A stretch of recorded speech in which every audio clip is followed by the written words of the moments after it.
Gas సిలిండర్ల black దందా ముఠా arrest.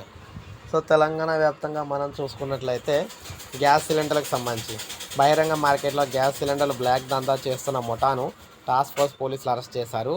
ముఠాగా ఏర్పడి కమర్షియల్ గ్యాస్ను అక్రమంగా మార్కెట్లో విక్రయిస్తున్నట్లు గుర్తించారు.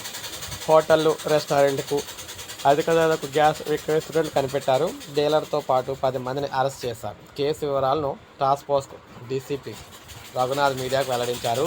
పంజాగుట్లోని శ్మశాన వాటికలో సిలిండర్ నిల్వ చేసినట్లు చెప్పారు. మొత్తం 414 గ్యాస్ సిలిండర్లు స్వాధీనం చేసుకున్నాం. ఏడాదిన్నరగా ఈ బ్లాక్ మార్కెట్ దందా కొనసాగుతుందన్నారు. గ్యాస్ కొరత ఉన్నట్లు నిందితులు వదంతులు సృష్టించారు. కమర్షియల్ సిలిండర్ 2000 ఉంటే 6000కి విక్రయిస్తున్నారు. నిందితుల నుంచి 11 వాహనాలు స్వాధీనం చేసుకున్నాం. ఈ ముఠా సభ్యులకు శంషాబాద్లో ఓ గోదాం ఉంది. అఫ్జల్గంజ్లో కార్యాలయం ఏర్పాటు చేసుకున్నారు.